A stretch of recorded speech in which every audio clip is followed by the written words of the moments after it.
There was a scene where we were filming, like the girls hop up and down off the bike, so it was like very butt heavy, which is what the woman who owned the gym wanted. She wanted the shot.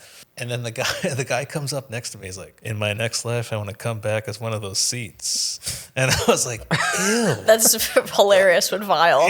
Truly vile. You know, I'm so used to it right now that I try to come back with something even grosser to gross them out. Then I was like, "Well, if you come back as one of those seats, I want to come back as one of those asses." And then he was like, "Ew."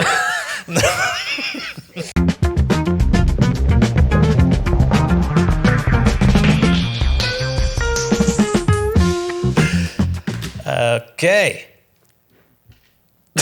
We're rolling. Oh, we're rolling. Okay. Very natural. This is every episode. It is. It's always an awkward start, but And we I leave like it that in. you were like frozen.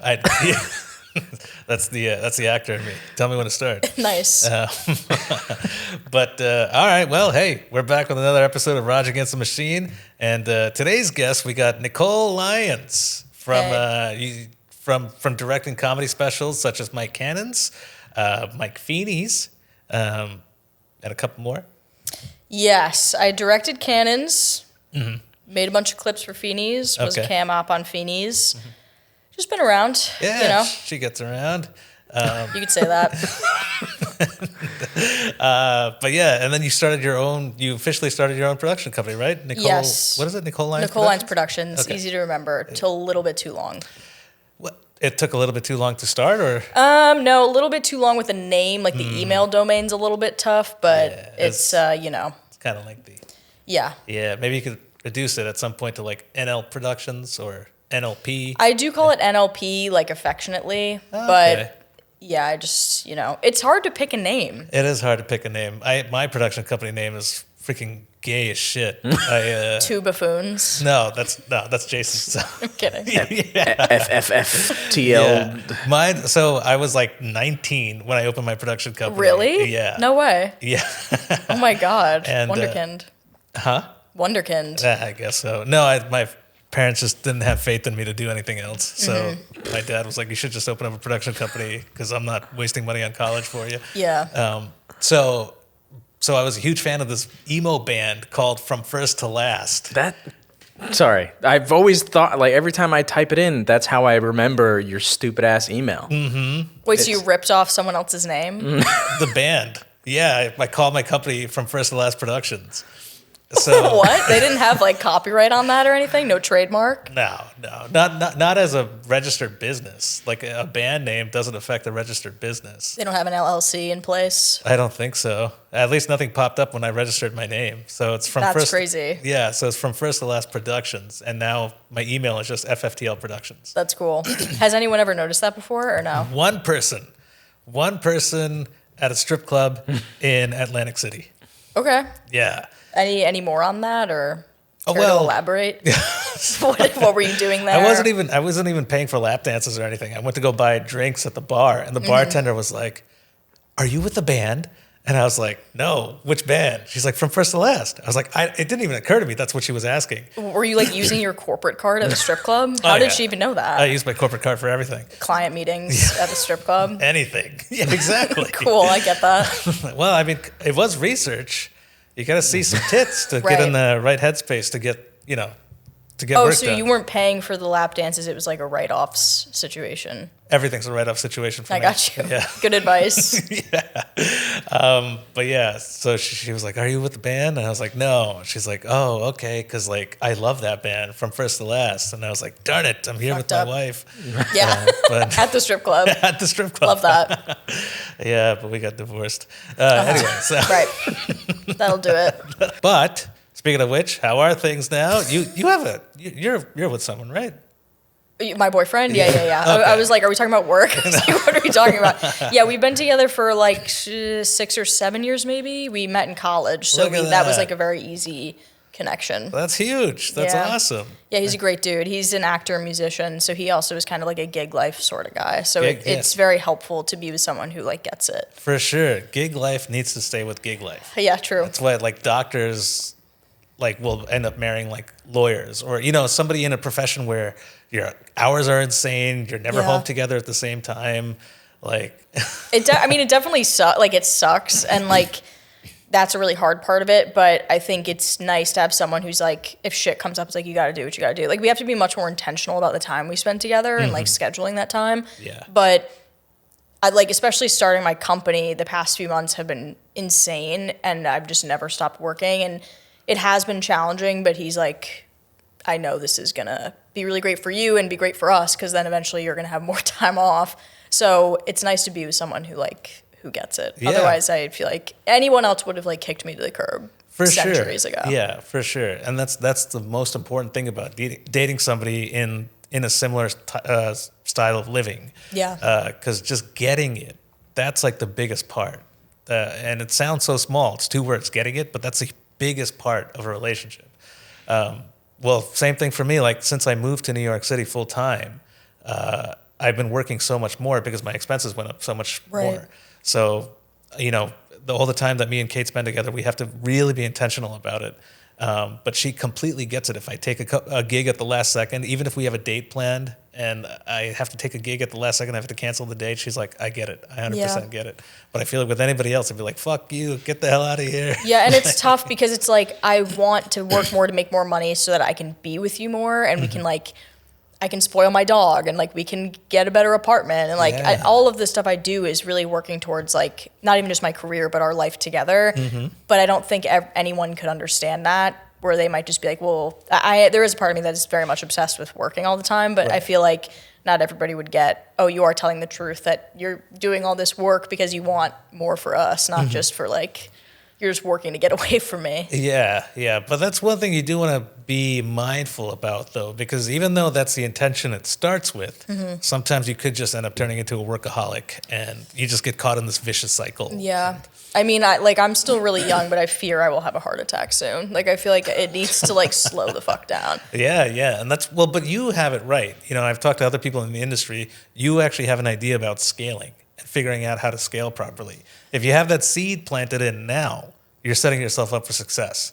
Even though you feel like you're constantly working now, but if you have that idea of scaling now, you're good. That's the goal, and I never really thought of it that way because lots of people have told me before, like, I could see you starting a company or hiring people, but I was like, but how would I do that? Because I'm the guy. Like, not in like an egotistical way, but it's like, if I'm the one that's doing the podcast, if I'm shooting it, I'm editing it, I'm making the clips, I'm posting it, or, I'm working on a special, I'm doing this, I'm the one who's editing the thing, like, how do I hire somebody? Like, I had met people before where it's like, oh, like an assistant editor or whatever, but I had kind of mixed feelings about how do I hire somebody who's working on something with me and then I'm putting my stamp on it and they don't get any credit, or like, I had a lot of mixed feelings about it for a while, so I couldn't see the scaling thing until something at some point clicked for me where I was like, oh, okay, I can make something bigger than me. I can make more money, work less, do more cool shit with people that I want to. Yeah. Retire. Exactly. Yeah. Take time off. Like, especially I just had, a big surgery on my knee in the fall, and I could only take 2 weeks off, which I was still working. Like, right, yeah. And I couldn't, I was in a full leg brace for over a month, and I couldn't walk, but I don't get paid time off. So, like, all those different pieces and like working on holidays and, I just want to like, you don't die with your laptop. Like, I want to be with my family. Like, I want to, this used to be my hobby. You know what I mean? So I had like a lot of crazy feelings about everything. And I was like, I gotta get this in a place. And like you and James were talking about on your episode, but the need for structure and having like systems in place. Like, I left my real job so I didn't have to do that sort of thing, but I really need them to survive. So all those things, I was like, it all makes sense to start the company. And then I can like hopefully help out more people like me who like are self-taught and like don't know how to get in the space, but they really have an interest in comedy, or they're really good at editing and they hustle, but they just don't know how to get into the field. Like, maybe I can help people. Yeah. So it's been good so far. It's scary, but I want to retire. So. Of course, yeah, that's the goal. I mean, and also you want to be able to take 2 weeks or 2 months off to let your leg recover, without having to worry about meeting deadlines and client expectations, Yeah. So scaling, I know it's scary because you're like, they are hiring me. They want my eyes behind the camera. They want my eyes behind the edit. But you can take 2 weeks, 3 weeks, a month to train somebody else to do it the way you would do it.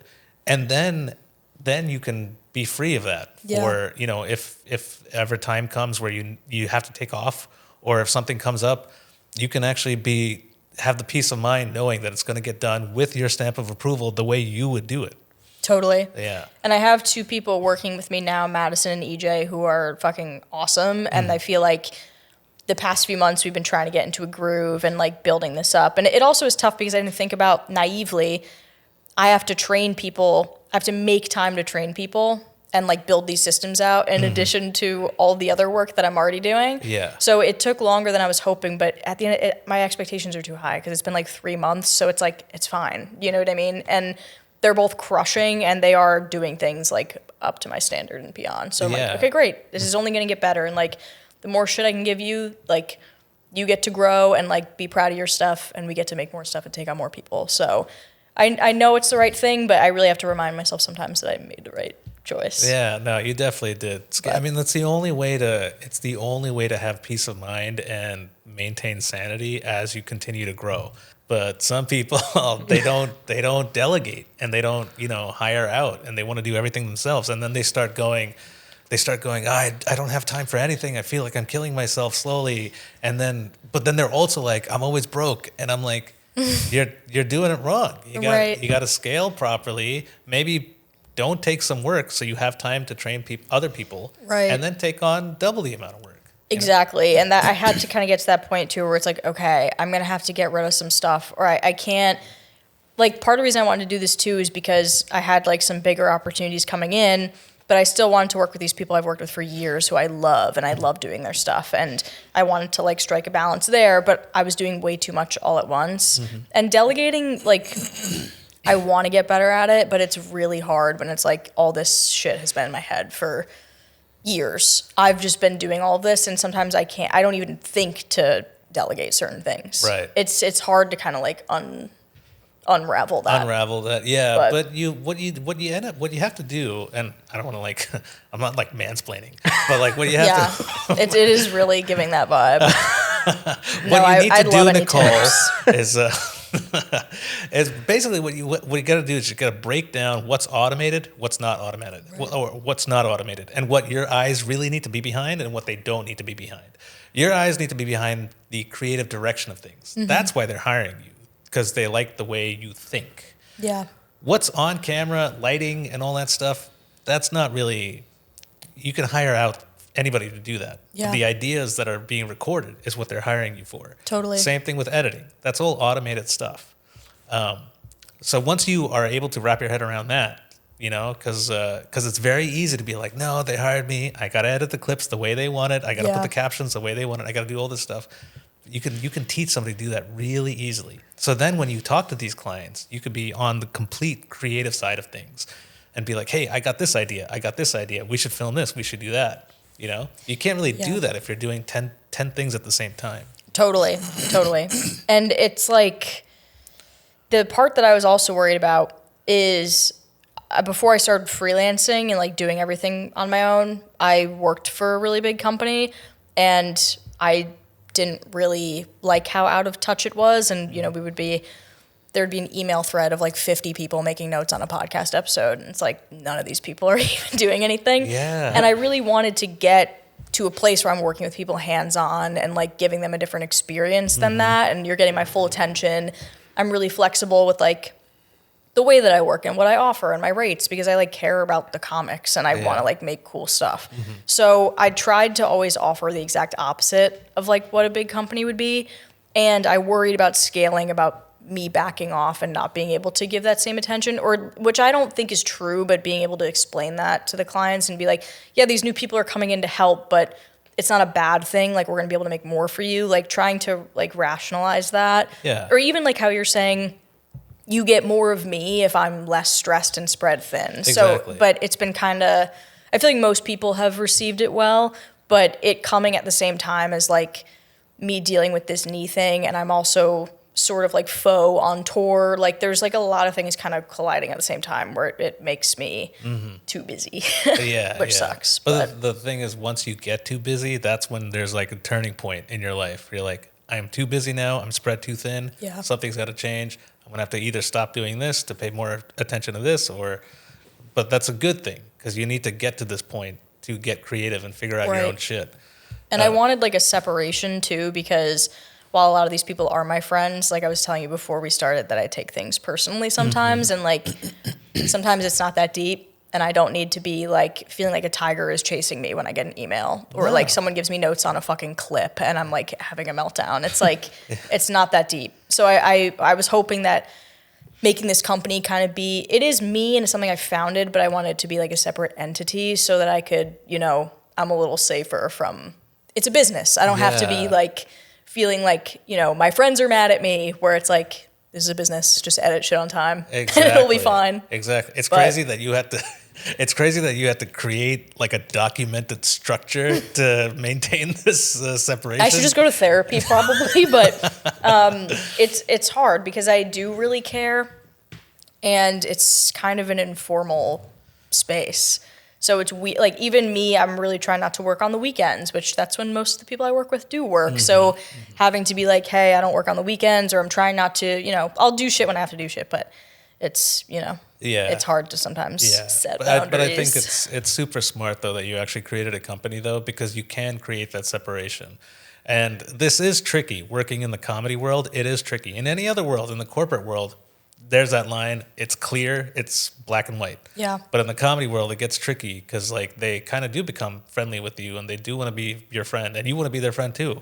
But then at the end of the day, you are still doing work for them. So, and it's so easy for them to be like, oh, hey, can you do me this favor? But then when you send them a bill, they're like, I thought you were doing me a favor. Like, yeah, right. But I'm also making a living here, Yeah, it can be really difficult to bring up money and have to address that. Or like for me, something that's challenging is if like scope changes. Like if we were originally had agreed on one thing, and now it's like, when we look back, I used to be doing this for you, now I'm doing all this for you, and we haven't really, now I have to be the one to bring up, hey, I got to keep my lights on. Exactly. All the work that I'm devoting to you, love you, but it's taken away from other shit where I could be making that income. Yeah. And it's hard to have to be the one to make those calls.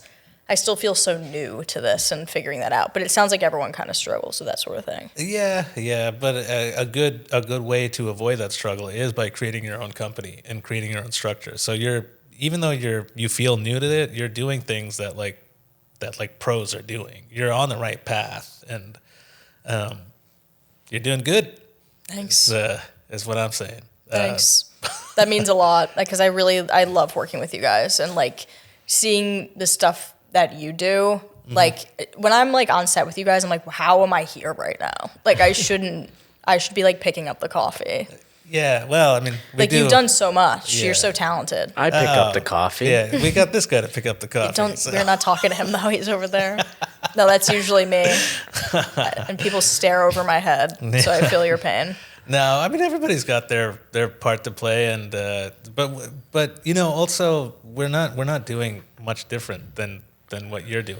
Like as the new person on the crew, it's easy to feel that way, but we're all doing the same shit, and I will say, of all the cam ops that we do work with, you're probably one of the ones that I'm always excited to be like, oh, well, Nicole's on the project. This is going to be fun. This is going to go smooth. We have a good time. Yeah, we have a great time. A, we have a great time, and B, I don't have to tell you, and Jason doesn't have to tell you much. You kind of just know what you're doing. You set up, you do your thing. That's like huge. With someone who takes initiative without having to constantly be like, hey, do this, do that, do this. That's so huge. I worry about being too eager sometimes though, because my brain is like all the way over here. I'm like, should we do this? Do you need this? Do you need this? And sometimes I feel like I got to like reel myself back in, because I'm getting like, I can see some things that I know like you're thinking about so much. Hey, can I help you with this? Can I do this? And like, sometimes I know it's like, okay, chill the fuck out. Like, go occupy yourself for a little while. Especially if you got to be careful with certain people who are like running projects where they might not take that as like, this is beneficial to me. They might be like, who is this tiny girl stepping on my toes? Yeah, chill the hell out. Yeah, I'm like a little yappy dog. No, I've never felt that way, and I don't think Jason's ever felt that way. He's definitely complained about Eric. Yeah, who hasn't? He's like, man, this guy just does everything we tell him to do. Yeah. I can't work with people like this. No. But yeah, no. if anything, asking to do something is better than just sitting there and doing nothing at all, which we have worked with people like that as well. So you're perfect. It's great. Yeah. Thanks. I was just fishing for compliments. I know, and I took the bait.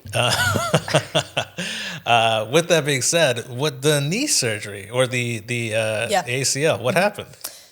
Well, I told you before this, but I was playing casual adult soccer, and a guy... That's what they call sex nowadays. Yeah, they do. Casual adult soccer with air quotes. I had casual adult soccer twice today. Nice, with men. Oh, God, here we go. Keep the rumor going, the true rumor.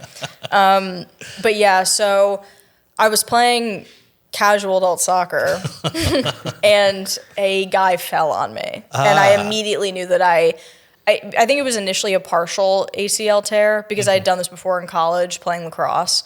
And I knew it was the other leg, but I knew immediately because it's such a unique feeling. And I was like, oh shit. And I jumped up and I was like, oh man. And like the first time it happened on my other leg, I got like sick to my stomach, lightheaded. And the same exact thing happened. And I was like, oh God. So I was kind of like jumping around and testing it and like pivoting a little like back and forth. And it wasn't too bad, but it's one of those injuries where everybody is different, where some people will tear it and they'll play a whole game on it, and then the next day they'll wake up and it's swollen, and then they're like, okay, I can't walk, something's fucked up. Other people, like the first time I didn't even think I did it, because my experience when I saw it happen to people in high school playing sports was it was like they got shot. They would like drop to the ground, scream in a ton of pain. Shit. So you knew like every single time you're like, that was an ACL tear. But for me, that's not what happened either time. But because I had done it before. Yeah. So okay.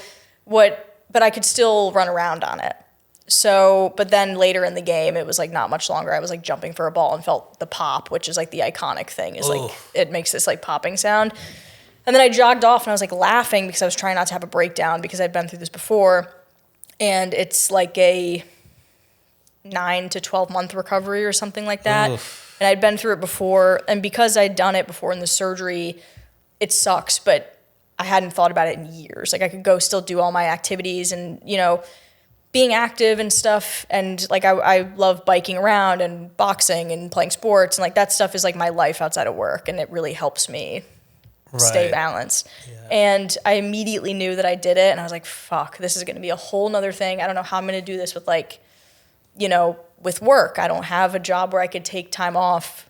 I have to keep going. Yeah. I was already thinking like years ahead of like, I already know what happened. Oh, man. But I was like laughing about it because I was trying not to freak out. So no one thought it was that serious. And they were all like, you good? And I was like, nah, I just think I just tore my ACL. And they're like, okay. Like, they're like just so dramatic.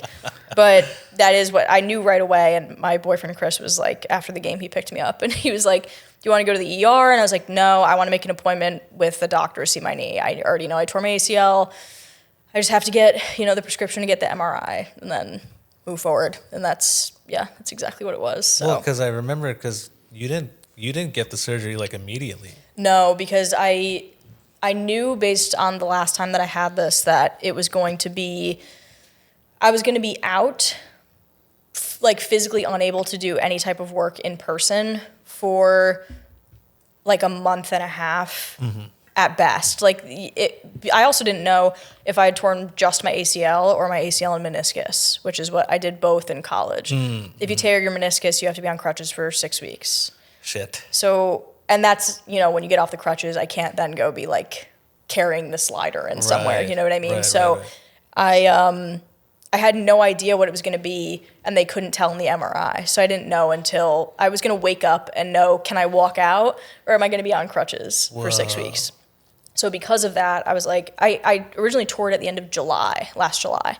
Okay. And I was like, I'm going to plan to do this around November because it'll be like holiday time. It's going to be a little bit slower, and I have plenty of time to bank. And also my brother was getting married at the end of September. Okay. So I had to like plan strategically around. Because I remember you even did a shoot after you had the ACL incident, but before the surgery.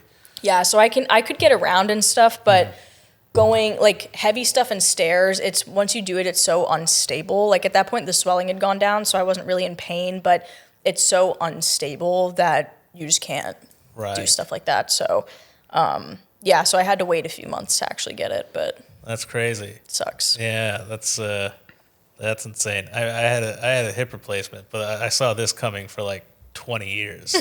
So, yeah. I mean, I was in pain since I was like 13, and then I got Really? the hip replacement done when I was like 30. So. And did you know the whole time you were going to have to get it replaced? No, I got bounced around from doctor to doctor. They were like, "This is one thing. This is another thing. This is one thing," and like, let's put you on some pills. It'll make it go away. And then the other doctor's like, "No, it's a bone thing. Pills don't do shit for bones." What? Like, yeah, That's crazy. I think it's because like my parents, they just like went to friends and families who were doctors. Like they would actually go to like insurance doctors through insurance, even though we had insurance. But it's just this hip replacement is a result of pure neglect. That's crazy. What was do you know what the originating factor was when you were 13? So it was diagnosed as SCFE, which I forget what it stands for. Slipped cerebral femoral epiphysis, I think. Give me a sec. Yeah, SCFE, SCFE. So basically, my bones didn't all grow at the same time during puberty. So while I was getting super horny and jerking off all the time, my bones were like, we're just You were gonna like stay crooked put. also. Yeah. That's tough. It's slipped capital femoral. Epiphysis, right? Yeah. Yeah. But once you had the replacement, did that kind of just clear stuff up? Or? Instantly. Really? Instantly. Wow. And like the second I woke up, my range of motion was back. It was crazy. Did you know is it like when you get glasses for the first time and you don't even know how bad it was before? Like, Oh yeah. That's Yeah. crazy. I was able to, for 13 years, I couldn't get into a car, like on the passenger side, I couldn't get into a car properly. I got in weird. And my friends would always make fun of me. Like when I would get in the car. Sad. Because my hip just wouldn't bend in a certain way. So I had to like crawl in and then turn and sit. And the way you did it looked kind of cool just now though. You kind of just slid into it. yeah, I slid into the side. But my friends would always make fun of me for that. They'd be like, "Why do you get in the car like that?" I was like, "I don't know, my hip's all fucked up, man. I can't." Can you repeat how you get in the car? I kind of I crawled in and then I like. The fingers was new though that you just did. Okay, go. Okay, add the fingers. Go on. Okay, no, that's. But anyway, but instantly, the second I woke up, I was able to like move my leg in ways I've never been able to move for 15 years. That's crazy. And it started when I was so young that I don't even remember moving it the right way before that. So it was almost like a first time for me. Wow. And so you said it's 20 to 30 years, then you have to get a new one? Probably, yeah. The hip replacements when one of my doctors first told me I might need a hip replacement, I was 25. And at that time, the doctor was like, "You're probably gonna have to get one every 8 to 10 years." But when I got it when I was 30, just in those 5 years, I guess the technology advanced so much, my doctor was like, this will probably last you 20 to 30 years. What was your reaction when you were 25 and they were like, "You need a hip replacement"? Were you 10 floored? Or were you like, "Yeah, that makes sense"? I was a little bit of both. Because it's so young, you know what I mean? Yeah, a little bit of both. I was like, shit. It didn't even occur to me like this is an old people thing that they get done. For me, it was just like, how long am I going to be out for? Yeah. Because like I want to go hang out with my friends and I want to go do this and I want to do that. I wasn't super floored. Yeah, even when I was 25, hip replacements were fairly easy recovery. Now they're super easy. Like you were walking the same day after you get it done. Oh, so you didn't have to like sit on a donut or anything like that or get a weird. Wow. Yeah, because back in the day when they would do a hip replacement, they would go in from the back. So they would like cut your ass open and then pop the bone out. What do you mean? Yeah, they go in the same way all my exes go in. Right, totally. So you lay on your belly and they cut your ass open and they pop your hip out from the back to replace it. So they're cutting through muscle Isn't and everything. it sick when you learn how they actually do shit like that? Yeah, it's nasty. It's crazy. They Did just you, fuck your shit up. Yeah. Did you stay awake for it? No. He asked to. Yeah. Well, with my circumcision, I stayed awake. Right. Yeah. I was like, no anesthesia. Let's That's hard. That's hardcore. It was. Yeah, nice. That's epic. Nicole, Yeah. you said you directed some things? Yes. Mm-hmm. Most recently was Mike Cannon's special Traumatized Animal, which we shot in Stamford, Connecticut, near a comedy club. And he murdered. I don't know what more to say. Of course he did. I mean, he crushed. Cannon's and crazy. Yeah. It was awesome. He's such like an easy, I mean, he's one of my best friends and he's like such an easy person. Like I directing is like a fake title when I work with him because he doesn't need anything. You know what I mean? Like when we were cutting it together. Don't undermine yourself. Well, I mean, you still directed the project. Sure, yeah. But when we were cutting it together, we were like laughing. Like he would sit in the room and because we just have like fun doing it. It's not like I have someone breathing down my neck. It's like we want to do this together. Right. And he would let me do it no problem. Like he trusts me with too much. But he would come and we'd do it together. And we would be cutting like from one show to the next, and he'd be standing in the exact same position, mic in the same hand. Like it didn't matter. It was just like seamless because he's so locked in. It was just such like an easy thing to do. Like obviously stuff happens on the day that it's like, is this gonna happen? Yeah. But I had like a great group of people with me too doing it, so it couldn't fail. Yeah, no, that's awesome. And that was your first directing gig, right? That Or was comedy for special? sure like the biggest undertaking because I was directing and kind of like production managing. I was like hanging the curtains on the day. One of the Right. curtains didn't come, and then I was like going to Target and Lowe's, Home Depot, whatever in Stamford, Connecticut to try and find something to put up. Yeah. It was a lot for sure, and I was also like building the budget and like I was like producing too. Like it was too many things. So it was a lot, and I had like directed some stuff before that, and I directed Saglow's special. I directed some of Cannon's like crowd work specials. I've directed like a music video, but this by far was like the most amount of things that I was doing at once. Right, So right. it was scary, but it was like no matter how like stressed and sweaty and everything I was on the day, the people there were so killer that like the edit was the easiest part because he's great. It sounded great. It looked great. It was like, this is all I could really hope for. But Yeah. I have no complaints. I'm not like editing the footage and stressed I don't have something. Like Right. that's more than I could hope for. It's always helpful to direct a special for somebody who's so locked in like that. Because when you have comics on the other side of that who aren't locked in, who don't know what the fuck they're doing, the editing is a mess. Yeah. And it makes you want to like quit your job, jump off a building, and kill yourself. But, In that order. Yeah. I mean, he's so easy. But I learned so much from working on set with you guys because I mean, as locked in as he was, there were certain things where we were like, okay, just know, like, afterwards we're probably going to do some pickups if there's any jokes you want to take again, or we're going to get reactions or whatever just to have in the can. And, like, he didn't have a problem with that at all. I know some comics I've worked with have been, like, a little hesitant about filming the reactions and feeling like we're padding the laughs. And it's like, you don't understand, like, everybody, we need this for coverage for me as an editor. It's not because you're not funny. It's like, we need this. And I usually will just tell people, like, I used to work at Comedy Central, and we did it to everybody. Yeah, like, it doesn't matter who it is.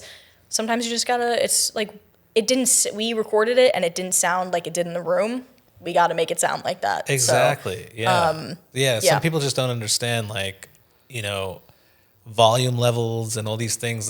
Whatever happens in the room doesn't necessarily always translate to the special. So it's not an insult to them to be like, hey, I need to do some pickups of laughs. I need to do some pickups of reactions. It's not an insult to them. It's just like, if anything, it's like, I want to make sure this looks to you the way it felt to you when you were in the club. And sometimes, like, we do more than one show. We got to blend them together. So if you really liked this, you know, this take from show one and then this other one from show two, we got to find something to make them go together. Correct. It doesn't always, like, perfectly flow. So, yeah, getting that, learning about that stuff and being with you guys, and, like, you're just so locked in and you're real pros. So learning about a lot of those things from you guys helped me be better at directing something at that scale. For sure, yeah. We've definitely had to fall a lot of times to figure out to get those things, but you know, you learn from your mistakes. And do you remember your first time doing like your first biggest thing?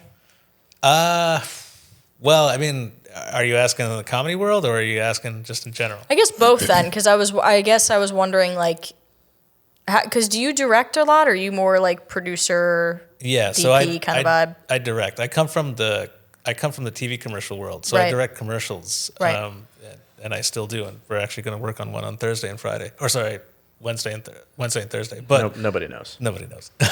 So hopefully we just get there on set. But yeah, coming from the commercial world, these are much bigger. The scale of these things are so much bigger than these comedy specials. So I actually have to like retrain myself to not be so focused on certain things. Yeah.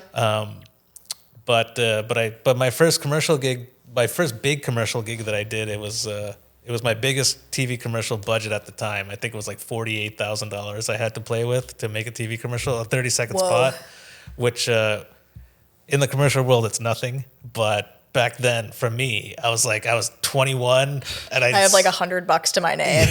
Yeah, I'm overdrafting my checking account. Yeah, pretty much. Yeah, and this agency trusted me enough with this gig that they gave me almost $50,000 to shoot this commercial.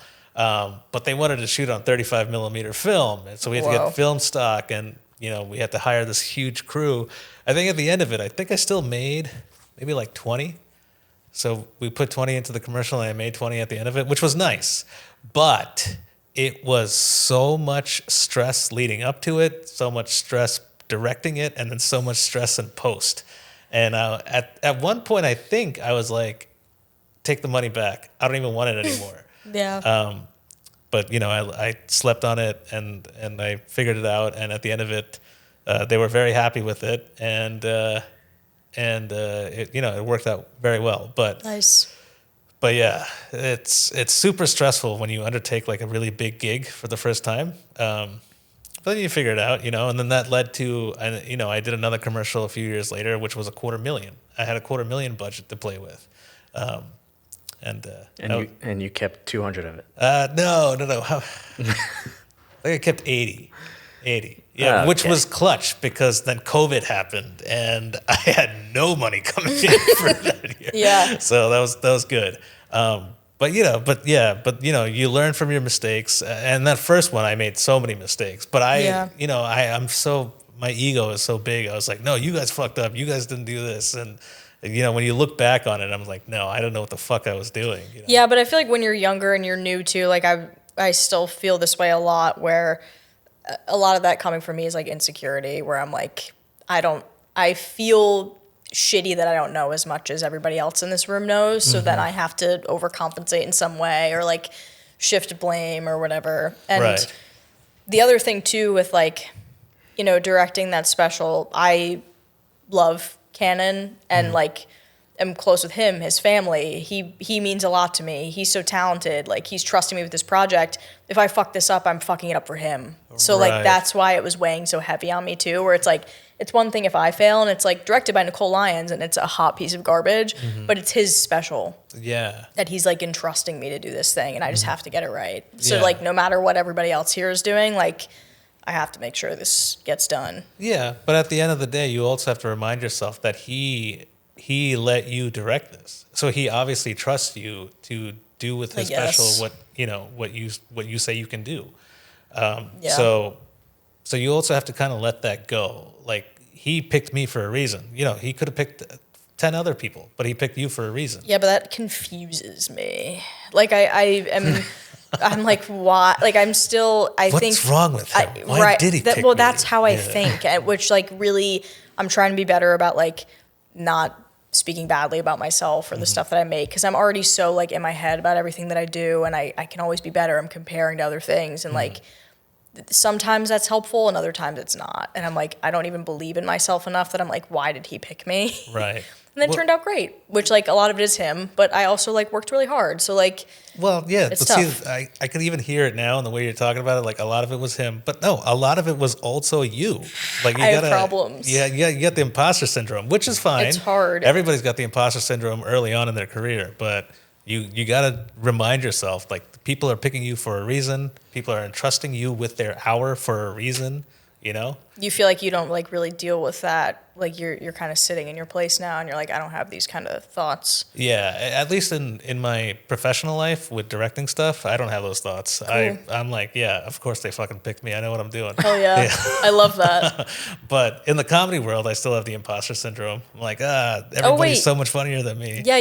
What about your first big comedy thing? My first big gig? Yeah. I'm trying to think. What was my first big? Oh, okay. Yeah. So the booker for the Punchline reached out to me, Live Nation. Yeah. And they wanted me to open up for Veer Das. Do you know who he is? Yeah. Yeah. Mm-hmm. Okay. So he's huge in India. Yeah. And he came to the Punchline in Philly, which has a 400-seater capacity, and he sold out 6 shows. Wow. And they're like, we want you to open for him. I've only been doing comedy for like maybe 3 or 4 years at this point. This doesn't really happen for a lot of people. Totally. So, but I think they only picked me because I was the only Indian comedian in Philly, and he was the Indian guy opening there, so, cool. or like headlining there. So yeah, but whatever, it worked out, and I did it, and I was like, this is so dumb. Like they should have got somebody from New York. Like there's so many millions of better Indian comics than me in New York. But then I did it, and he was like, you were great, you were awesome. He's like, let's go see a movie tomorrow, and. What movie did you see? I don't remember. Was it an Indian movie? No. Fuck. I think it might have been like Murder on the Orient Express, the one with Johnny Depp. Oh, cool. Yeah, it was fucking dumb. But So did you like agonize over your set leading up to this, or what's going through your head before a gig like that? the whole time I questioned every single joke I've ever written. I'm like, I can't do this joke. And then at some point I was like, I got to come up with a new 20 minutes. I was my ex-wife at the time was like, that's not possible. You can't come up with 20 minutes in 2 hours. You came up with these 20 minutes in 4 years. Yeah. But all these things went through my head. I was like, I don't deserve this. This is so stupid. Why? I don't even know why they picked me. I was about to email the booker back and be like, Stop. hey, I was, yeah. That's so funny. I would do the same thing. I was like, you guys are making a big mistake. This is a huge weekend. I don't want to fuck it up for you guys. But I did it. First show didn't go as well as I wanted to, but the second show went really well. Then he was like, hey, you're really funny. And, we started chatting, and then he's like, tomorrow I'm not doing anything. I don't have any family here. You want to hang out? And I was like, okay, cool. Let's hang out. Oh, that's cool. That's nice. Because I feel like not everyone would be like that too. Yeah. They might just be like, all right, I'm going to go do my thing. Have fun at your hotel or whatever. Yeah. And which has happened to me since then. And I've learned to be like, oh, they just don't know me. And they don't want to hang out with me. Yeah. They got a lot going on. They got to like have their space and their time. And But that's really cool. Yeah, it was really cool. Wow. Were you like only up from here after that? For a short Like, were you period of time. inflated? Yeah, for a short period of time, comedy will do that to you. You'll have a cool gig, and then you're like, oh, it's only going to get better from here. And then you'll have nothing for 6 months. Yeah. And then comics will even be like, you still do comedy? I'm like, yeah, I still do comedy. That's so funny. Comedy is very humbling. But that was my first big gig, and even when I do big gigs now, that same thought process that led me up to that first big gig, I still have it now. I have hardcore imposter syndrome with comedy. Interesting. Mm-hmm. Not really with my jokes. Since I first started till now, I'm pretty confident in my jokes. I know they'll work. I know they'll get laughs, but more like, why did they pick me? There's other people out there that's bigger than me. You should have went with him. Like I get that kind of imposter syndrome. Yeah, but you're such a good dude too, and you're so fun to be around. Like you're funny off stage too, and you're just like a good time. Like I feel like that. well. But I feel like that matters too. No. For sure. Somebody did tell me that like when people have you open for them, it's not just what you do on stage. It's actually more of like 90% of it is hanging out with them and being fun enough to hang out with off stage, because you're only on stage for those 20 minutes, but you're hanging out with them for a whole weekend. So like you got to be cool enough to hang. So if they're picking you for a weekend, they obviously must think you're like fun or cool, or they must genuinely want to spend time with you. Totally. Yeah. So yeah. Well, on that note, Nicole, do you have any plugs? Do you have anything coming up? I mean, I don't perform. Well, but you could follow my new production company Instagram at Nicole Lyons Productions. Do you have any gigs coming up? Like any directing gigs or any big things in the can? The thing that I'm the most busy with right now is I'm doing live video on tour with Taylor Tomlinson. So I'm doing that pretty much every other weekend. That's huge. So I'll be gone. I'll be there, but it's been a fucking blast. So what's it like hanging with T Tom? Well, I mean, she's so cool. She's crazy talented. Her hours so good, but she's someone who's like, she works so hard. Like she's working so much harder than everybody else. Right. So For me, I'm like, I'm going to shoot this. I'm going to be in the shadows. I'm going to say what up, do my thing. And like, I don't want to bother you with another question. Like you do your thing. Yeah. So because she was doing her late night show and touring and she did a lot. So really, really cool. Very talented. That's awesome. Lovely person. Yeah. So yeah, that's what I'm the most busy with currently. Another thing where I'm like, why me? But okay. I'm just the only woman with a camera, I think. But if you exist, please message me. If there's anyone else out there, I'm desperate. Yeah. Yeah. But yeah. Seriously. I mean, Nicole's super fun to work with and does great work, and obviously must do great work if you got people like Taylor Tomlinson hiring you to do stuff for them. So once again, I know you have imposter syndrome, but like this is Taylor Tomlinson. Like she could hire fucking anybody, but she picked you.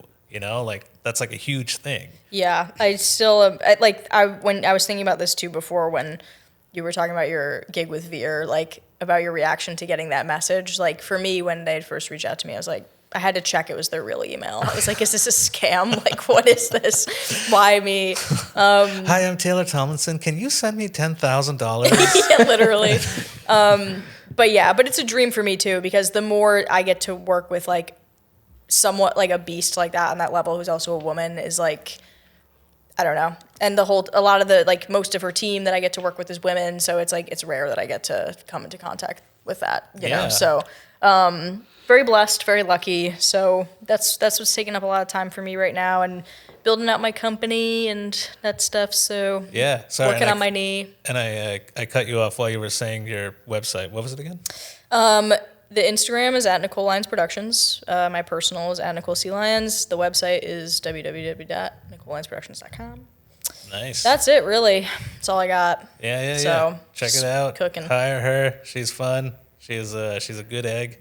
Thanks. Eric's okay. You know, he'll accept the gig, and then a few days before be like, I got something that pays more. So classic. He does that all the time. He does. That's just my thing. So unreliable. Can we just send this clip to Jason? Yeah. And then Jason will be like, he's fucking dead to me. I don't ever want to see or speak to him again. There's like a part of me that almost hopes somebody offers me a better job for this weekend, just so I can see what happens if I have to text them about it. And then exactly. You should have April Fool's that. Like that would have been a perfect time for you to slide in. I might do it just the day before. Hey man, just sorry. to set him off. Yeah. And don't say I'm joking until he texts me, because I want to see what he says. I love that. So manipulative. But yeah, well, so I mean, this episode kind of turned into more of a technical episode about what we do no, it's fine, it's great. About what we all do on our day jobs, not so much comedy. Which, by the way, Eric, why don't you talk about a little about what you do? This guy works on the freaking union. He's a grip. He works on a lot of big stuff, and he's turned me down.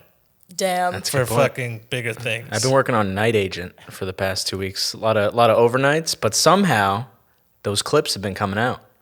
Yeah, that's true. That's all I'm gonna say. Wow, I did not expect that to turn passive aggressive. I'm so sorry. Coming down.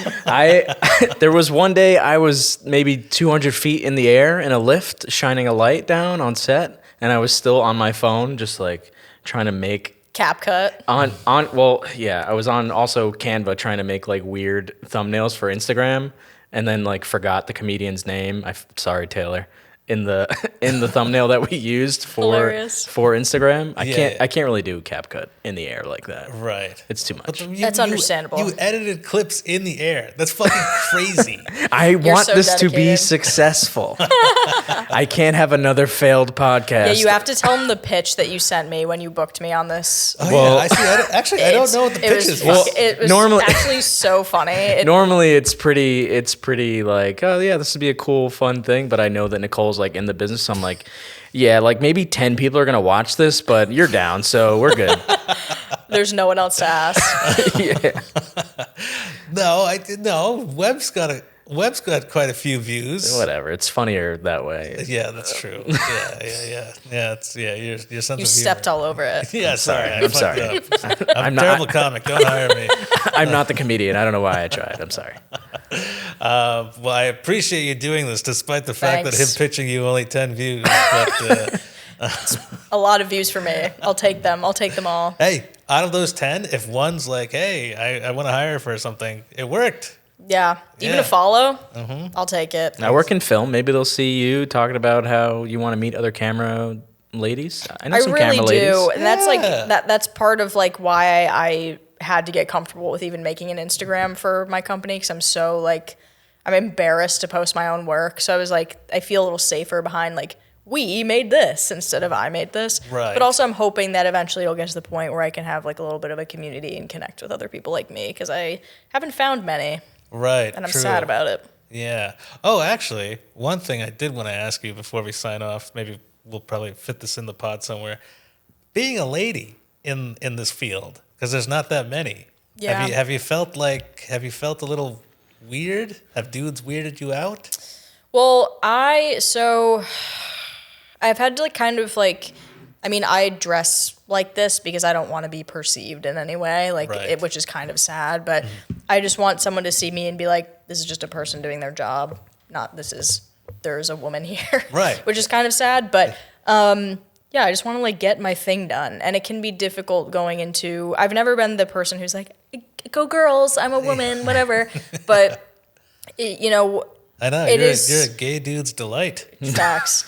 But I've come into these like spaces where it's like these dudes working, you know, who have worked in this field for a really long time, or maybe they're like the audio guy at this venue that have been there for decades, and I'm coming in and I'm like, hi, I'm filming for social media and I'm 4'11" and I'm 28 and I'm just a little girly. And it's hard because sometimes I know more than I let on, and I feel like I have to kind of like reel it back and play dumb, and like, you know, it's working for me so far, but I have to kind of be like, oh, you tell me what, some of it is like being a good teammate, I think, and other of it is like, I'm scared to step on someone's toes, and like put someone off, or they'll think I'm a bitch, or, you know, whatever. That is a challenge when it comes to directing for Right. me, is Well, I'm worried about that. Well, I was asking more so like, has anyone ever been like, listen, lady, I know what I'm doing. I've been doing this for 20 years. Well, Or, why don't not you go- really. I think I've been able to kind of like avoid it, thankfully. Like, I don't know. It's never been that overt. Like, they'll sometimes explain a whole thing to me where I'm like, yeah. Or I'll be like doing something and they'll be like, oh, what's that? Like, they want to come see what I'm doing. And Yeah, I'm like, good job. yeah, or I'll, you know, say I'm filming whatever, and they'll be like, okay, and then they see me come out with my fucking rig, and they're like, whoa, all right, like, you know, and then they're like, okay, maybe she knows what she's doing. But yeah, I didn't even really think about it very much because it wasn't so in my face until I started getting hired way more because people were like, I wanted a woman to do this, and then But by women, right? Yeah. Yeah. for the most part, Yeah, but yeah. sometimes Imagine men. if there was a guy like, No, I really. want a woman to do There this. have been some where they were like, I know that a woman is gonna like. Well, this is what they've told me. It's not necessarily something I believe, but they're like, you know, I want a woman to do this because I need someone who's gonna fucking pay attention, organize, have this on lock, do Right. X, Y, Z, whatever. Which is also a little sexism. Yeah, but I'm like, run me the bag. It's okay. I'll take the check, whatever. I think actually Charlemagne does that, not in a weird way. He like all of his crew around him, it's all women because I mean, it might be a sexist thing, but he feels like They're more organized. yeah, he just he just feels more comfortable surrounded by women, I guess, in a not so weird way. Yeah, I think it doesn't always come off as weird. Like, I think it's been like a compliment to me in the past, and I've been trying to leverage my work more and bring in more, you know, women to work with me, just because it's, you know, I didn't realize I wasn't gonna run into as many as, you know, I'm like really not running into very many at all that are like in the tech field. Okay, cool. Yeah, no, I just thought it'd be interesting because it's like it's No such creeps, really, if that's what you're asking.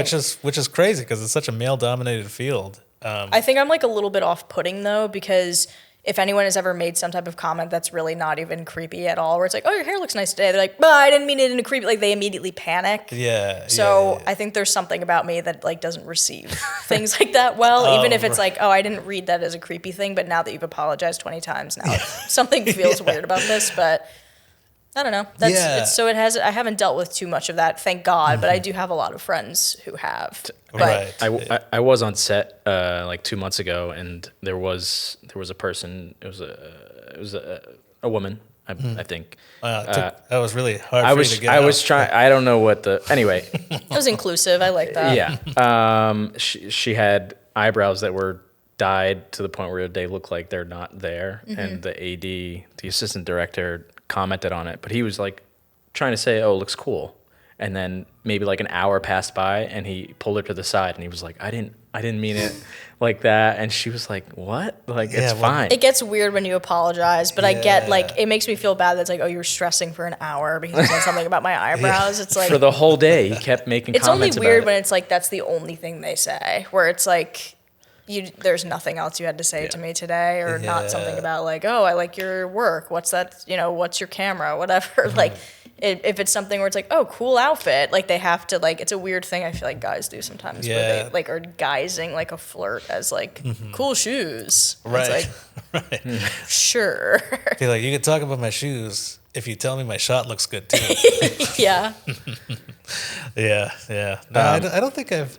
There was one guy I work with. We were filming a spot for a cycling gym, like a spin cycle, and the audio guy was being super creepy and weird, to the point where there was a scene where we were filming like the girls hop up and down off the bike, so it was like very butt heavy, which is what the woman who owned the gym wanted. She wanted the shot, and then the guy comes up next to me. He's like, in my next life, I want to come back as one of those seats. And I was like, ew. That's hilarious, but vile. Truly vile. I've seen it happen. I, to my knowledge, have not been the subject of it, but I think it's because I really like make myself small and I dress like a little boy. But I, for my friends who don't, have had a different experience than me, unfortunately. Yeah. So I guess I must give off that vibe where I'm like, hey, if you got something gross to say, this is the guy to say it to. Oh, yeah. Well, so how does that make you feel when that happens? Because when people say fucked up shit to me, sometimes I'm like, oh, like you think I'm someone I'm not? Like what just happened between us that you thought I was going to be the safe outlet for this comment? Yeah, I think, I'm so used to it right now that I try to come back with something even grosser to gross them out, I like that. Because when that guy was like, I want to come back as one of those seats, and I was like, then I was like, well, if you come back as one of those seats, I want to come back as one of those asses. And then he was like, ew. I like that. That's really the only way you can do it. That's like getting catcalled and hissing at them. Like you have to do something freaky to like get them to go away. Yeah, if you outgross them, they leave you alone. Yep. Yeah, so that's my go-to. They don't know who they mess with. This is the king of gross here. I will outgross anybody. I like that. Yeah. Eric's like, oh, I know. There's episode 8 where the 45 minutes of me just being fucking disgusting. Wanting a guy to sit on your face in your next life. This is as good a seat as any. Okay. Funny enough, I remember I was hanging out in the West Village with a buddy of mine, and like these 3 attractive women walked by, and I leaned into my buddy and I was like, I'd sit on their faces, and then they go, ew. They all 3 of them turn around, they go, ew. And I was like, what? You just think you could sit on my face? Like, how is that fair? That's my favorite. That was always my like flirting technique, was to just do something like that's flip flopped, but that's very vile, and like the right person it'll land with who like thinks it's funny. But not everyone's into that sort of thing. And that's why you got to put it out, see where it sticks, and then you're like, that's my person. 100%. I'm pretty sure the first time we hung out, I said probably something disgusting, and you're like, I like this guy. I like that. Yeah. This is my new, I'm going to be with this person every single time. Going to be hogging the lines on comms, just saying weird shit to you when important things need to get done. But it's hard with those because I feel like I have a walkie-talkie in elementary school. Right. I can't really get into the this is only for serious job things. Exactly. I want to say something silly. Mm-hmm. Yeah, that's what comms do. They're only supposed to be used for professional purposes, but all it makes you want to do is say the vilest, craziest shit. Well, it's like telling your friend a secret who's across the room, and then we can laugh. But Yeah. there's also like, but then it's like it kind of has like the 50-year-old on Zoom kind of vibe too, where it's like someone's calms down, like the ones where it stays down and it's still stays on, down. and you can just hear like the laughing, the comedian telling breathing. their jokes. It's like ringing in your head from all angles. It's like, who's doing that? It's probably me. Jason. Yeah. Yeah, it's if it's heavy breathing, it's Jason. If It's so ominous. if it's just the lack of breathing, it's me. But What does that even mean? no, because I'm not He's unconscious. What? the comedy. A guy fucking, is sitting on his face and he can't Oh, breathe. okay. Yeah, if it's a struggle, if you hear somebody going help, it's me. But yeah. So that was fun. I got speaking of plugs. So you're doing Taylor Plugs, butt Tomlinson. plugs. Speaking of ass plugs, you got Taylor Tomlinson stuff. You know you're gonna be busy, but yeah, super fun to work with. Definitely check out Nicole Lyons Productions. Thanks. Eric's always working on something, including this, even when I'm not. I'm like, am I the Do I? What does he work on this? I do. I upload it to you. That's true. We started out. It was like a team. He was like making clips. They were so good, and then like the last 2 weeks, I'm like, he hasn't made a clip in a month and a half. I will say Damn. these last 2 weeks have been like hell week for me. No, and no, I'm waiting. I'm just fucking. No, I know. But once this week is over, then I'm turning down gigs. I'm saying no to things. I'm taking some mental I don't believe it. health time. No, I had a whole Nice. conversation with Kate about it. I was like, I'm never home. I'm never present. And when I am home, I'm not present. It's I feel the that. amount of work is trickling into all aspects of my life, and I slowly see myself turning into like my dad, who was like a workaholic, and everything else fell apart. So I can't do it. So I'm starting to.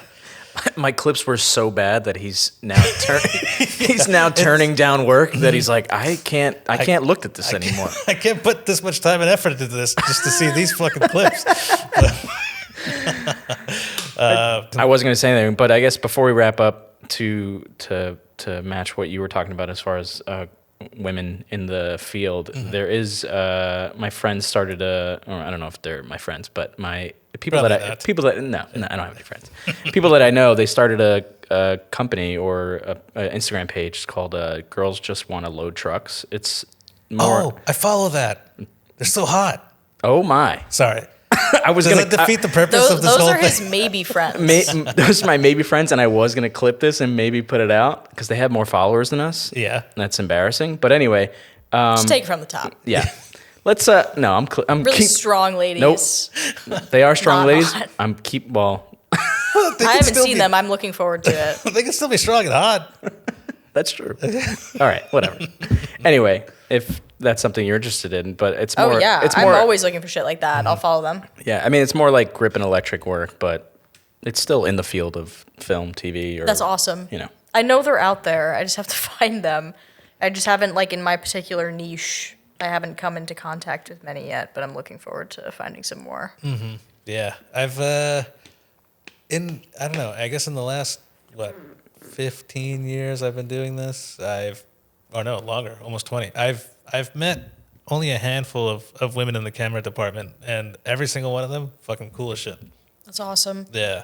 But I feel like it's still a small number for how many things that like productions that are going on. I even had asked on set once, had asked because there was a gig I couldn't make, and they'd specifically asked, well, can you recommend another woman who's a videographer to step in? And I was like, yeah, I'll ask around.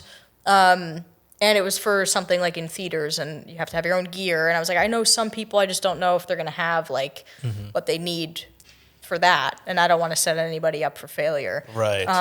they definitely exist. Yeah. I mean, I guess I'm more like I don't know how deep you are into like TV and film world. Not deep enough. I know they're out there, but when I had gone onto set and asked a bunch of people who have been in it forever, I feel like every single person was like, we don't know someone, we don't know someone, we don't know somebody. And I don't know if it's just like not having their own gear sort of thing, but I was like, nobody? There's nobody? There's But gotta I'm still be. really new, so I haven't found a ton of people yet, but I know that they're out there. But that's Yeah. part of why I wanted to start my company too, is like, let me Yeah. come on in, fast pass. Like, I'm still new, but anything I have, I'll give you. That's Just awesome. come on in. Yeah.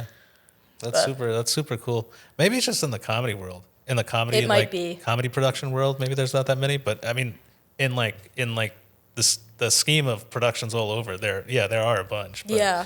maybe just not in the comedy world. But Yeah, like, I that's think it's awesome that just you're this kind of niche. setting the path for it. Yeah. I guess so. Or you're helping out. You're Trying. You're trying. Yeah. Okay. All right. All right. Were you gonna say something or not? I was not. Okay. We've gone over again, and Of course we have. Boring. no, it wasn't boring. It's not about I got being a more boring. expensive gig that I gotta go to. Nope. It's all about the YouTube analytics, and we don't need to talk about it right Yeah, now. I got you. You can cut like everything I No. said. All right, cool. Well, this was fun. We're gonna call it Nicole Lyons. Super fun. Thank you so much for being here. Thanks for having me. Yeah, of course. And Don't know why you picked me on theme, but thanks for letting me into your little pod. It's been get awesome. out of here. It's such a fun hang. We got to show the world. I also think it'd just be cool. Like all podcasts, they all have comedians and shit on. Nobody ever has like People on the behind others. Yeah, we could do a bit of both. Yeah, it's cool. Yeah, it's super cool. Yeah, and this is probably the episode that James Webb wanted to have. Where we actually talk about working with comics and doing video stuff. Yeah, I mean, before He's we got wrap, problems. do you want to talk about sucking penis or? Never done it. Okay. Really, not even a trans penis. Not once. Okay, that's But a I'm callback open. to an episode. We don't. Yeah. I think they know. It was an hour long of that episode. They know it's a callback. Whoever they are. The trans community. Yeah, they were a big fan of that episode. It was very inclusive. I like that. Hell yeah. If you actually peel back the layers of that episode, it was a very progressive episode. I'd love to do like a talking machine or whatever it would be, where it's you over the episode doing like a director's commentary breaking down that episode.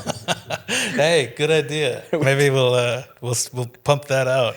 Our most viral clip was the one about what's her name? The Oh, Hunter Hunter S. Schafer. Thompson. Hunter Schafer. Hunter S. Thompson. That's a callback. Wow, that was pretty good. Yeah, Hunter Schafer, and somebody was like, "This is a really progressive conversation, but if you guys could just not say the word retarded, that would be great." I know, it's like the thumbnail too. Yeah. Whatever. Which, by the way, I didn't say it, so it wasn't you guys. It was just one guy, and And he said it multiple Clear times. your name. he said it He so many loves times. it. He loves it. Chicago. No, it's a fun word. I'll throw it out every now and then, but I won't. Yeah, I'll separate myself from that. we'll break you. By the end I of am a this, 90s baby.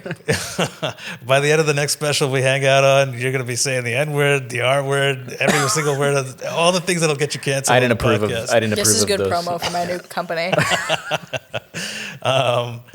But yeah. No, the R word, it gets people triggered, even if you're using it in the proper context. There is no proper context, even though I just used it. Did you say? I did. Okay. Well, with that being said, Raj Against the Machine will be back here again next week with another guest, and we'll try to get them to say the N word on camera. Good luck. All